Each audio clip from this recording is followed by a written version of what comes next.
1 घंटा और गुजर गया। रात ने शीत को हवा से धधकाना शुरू किया। हल्कू उठ बैठा और दोनों घुटनों को छाती से मिलाकर सिर को उसमें छिपा लिया। फिर भी ठंड कम ना हुई। ऐसा जान पड़ता था सारा रक्त जम गया है, धमनियों में रक्त की जगह हीम बह रही है। उसने झुककर आकाश की ओर देखा। अभी कितनी रात बाकी है।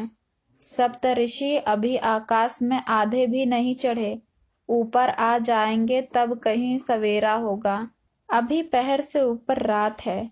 हल्कू के खेत से कोई एक गोली के टप्पे पर आमों का एक बाग था। पतझड़ शुरू हो गई थी। बाग में पत्तियों का ढेर लगा हुआ था। हल्कू ने सोचा चलकर पत्तियां बटोरूं और उन्हें जलाकर खूब तापूं। रात को कोई मुझे पत्तियां बटोरते देख तो समझे कोई भूत है, कौन जाने कोई जानवर ही छिपा बैठा हो। मगर अब तो बैठे नहीं रहा जाता। उसने पास के अरहर के खेत में जाकर कई पौधे उखाड़ लिए और उनका एक झाड़ू बनाकर हाथ में सुलगता हुआ उपला लिए बगीचे की तरफ चला। जबरा ने उसे आते देखा, पास आया और दुम हिलाने लगा। हल्कू ने कहा, अब तो नहीं रहा जाता जबरू, चलो बगीचे में पत्तियां बटोर कर तापें, टाटे हो जाएंगे तो फिर आकर सोएंगे। अभी तो बहुत रात है। जबरा ने कूं कूं करे सहमति प्रकट की और आगे बगीचे की ओर चला। बगीचे में खूब अंधेरा छाया हुआ था और अंधकार में निर्दय पवन पत्तियों को कुचलता हुआ चला जाता था। वृक्षों से ओस की बूंदें टप टप नीचे टपक रही थी। एकाएक एक झोंका मेहंदी के फूलों की खुशबू लिए हुए आया। हल्कू ने कहा, कैसी अच्छी महक आई जबरू, तुम्हारी नाक में भी तो सुगंध आ रही है। जबरा को कहीं जमीन पर एक हड्डी पड़ी मिल गई थी, उसे चिचोड़ रहा था। हल्कू ने आग जमीन पर रख दी और पत्तियां बटोरने लगा। जरा देर में पत्तियों का ढेर लग गया था। हाथ ठिठुरे जाते थे, नंगे पांव गले जाते थे और वह पत्तियों का पहाड़ खड़ा कर रहा था। इसी अलाव में वह ठंड को जलाकर भस्म कर देगा। थोड़ी देर में अलावा जल उठा। उसकी लो ऊपर वाले वृक्ष की पत्तियों को छू छू कर भागने लगी। उस अस्थिर प्रकाश में बगीचे के विशाल वृक्ष ऐसे मालूम होते थे मानो उस अथाह अंधकार को अपने सिरों पर संभाले हुए हो। अंधकार के उस अनंत सागर में यह प्रकाश एक नौका के समान हिलता मचलता हुआ जान पड़ता था। हल्कू अलाव के सामने बैठा आग ताप रहा था। एक क्षण में उसने दोहर उतारकर बगल में दबा ली, दोनों पांव फैला दिए, मानो ठंड को ललकार रहा हो। तेरे जी में आए सोकर। ठंड की असीम शक्ति पर विजय पाकर वह विजय गर्व को हृदय में छिपा न सकता था। उसने जबरा से कहा, क्यों जब्बर, अब ठंड नहीं लग रही है? जब्बर ने कू कू करके मानो कहा, अब क्या ठंड लगती ही रहेगी? पहले से यह उपाय न सूझा? नहीं, इतनी ठंड क्यों खाते? जब्बर ने पूछ हिलाई। अच्छा, आओ इस अलाव को कूदकर पार करें, देखें कौन निकल जाता है। अगर जल गए बच्चा तो मैं दवा ना कराऊंगा। जब्बर ने उस अग्नि राशि की ओर कतार नेत्रों से देखा। मुन्नी से कल ना कह देना, नहीं लड़ाई करेगी।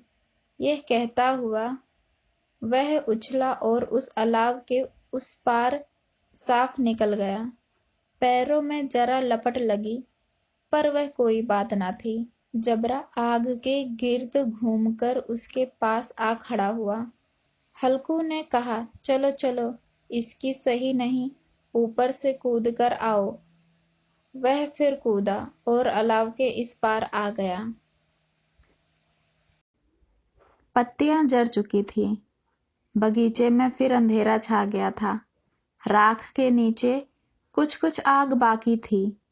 जो हवा का झोंका आ जाने पर जरा जाग उठती थी, पर एक क्षण में फिर आंखें बंद कर लेती थी। हल्कू ने फिर चादर ओढ़ ली और गर्म राख के पास बैठा हुआ एक गीत गुनगुनाने लगा। उसके बदन में गर्मी आ गई थी, पर ज्यों-ज्यों शीत बढ़ती जाती थी, उसे आलस्य दबाए लेता था। जबरा जोर से भूख-कर खेत की ओर भागा। हल्कू को ऐसा मालूम हुआ कि जानवरों का एक झुंड खेत में आया है। शायद नीलगायों का झुंड था।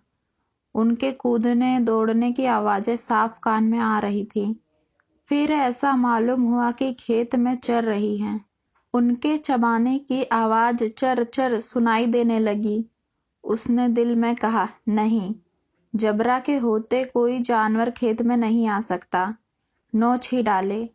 मुझे भ्रम हो रहा है। कहाँ अब तो कुछ नहीं सुनाई देता। मुझे भी कैसा धोखा हुआ। उसने जोर से आवाज लगाई, जबरा, जबरा। जबरा भूंकता रहा, उसके पास न आया। फिर खेत के चरे जाने की आहट मिली। अब वह अपने को धोखा न दे सका। उसे अपनी जगह से हिलना जहर लग रहा था। कैसा दंदाया हुआ था। इस जाड़े पाले में खेत में जाना, जानवरों के पीछे दौड़ना असहाय जान पड़ा। वह अपनी जगह से ना हिला। उसने जोर से आवाज लगाई, हिलो, हिलो, हिलो। जबरा फिर भूख उठा। जानवर खेत चर रहे थे। फसल तैयार है। कैसी अच्छी खेती थी, पर यह दुष्ट जानवर उसका सर्वनाश किए डालते हैं। हल्कू पक्का इरादा करके उठा और 2-3 कदम चला, पर एकाएक हवा कस ऐसा ठंडा चुभने वाला बिच्छू के डंक का सा झोंका लगा कि वह फिर से बुझते हुए अलाव के पास आ बैठा और राख को कुरेदकर अपनी ठंडी देह को गरमाने लगा। जबरा अपना गला फाड़ डालता था। नीलगाय खेत का सफाया किए डालती थी और हल्कू गरम राख के पास शांत बैठा हुआ था। अकर्मण्यता ने रस्सियों की भांति उसे चारों तरफ से जकड़ रखा था। उसी राख के पास गर्म जमीन परद वही चादर ओढ़कर सो गया। सवेरे जब उसकी नींद खुली, तब चारों तरफ धूप फैल गई थी और मुन्नी कह रही थी, क्या आज सोते ही रहोगे? तुम यहाँ आकर रम गए और उधर सारा खेत चौपट हो गया। हल्कू ने उठकर कहा, क्या तू खेत से होकर आ रही है? मुन्नी बोली, हाँ, सारे खेत का सत्यानाश हो गया। भला ऐसा भी कोई सोता है? तुम्हारे यहाँ मड़ैया डालने से क्या हुआ? हल्कू ने बहाना किया, मैं मरते मरते बचा। तुझे अपने खेत की पड़ी है। पेट में ऐसा दर्द हुआ कि मैं नहीं जानता हूँ। दोनों फिर खेत के डांड पर आए। देखा सारा खेत रौंदा पड़ा हुआ है और जबरा मड़ैया के नीचे चित लेटा है, मानो प्राण ही ना हो। दोनों खेत की दशा देख रहे थे। मुन्नी के मुख पर उदासी छाई थी, पर हल्कू प्रसन्न था। मुन्नी ने चिंतित होकर कहा, अब मजूरी करके माल गुजारी भरनी पड़ेगी। हल्कू ने प्रसन्न मुख से कहा, रात को ठंड में यहाँ सोना तो ना पड़ेगा।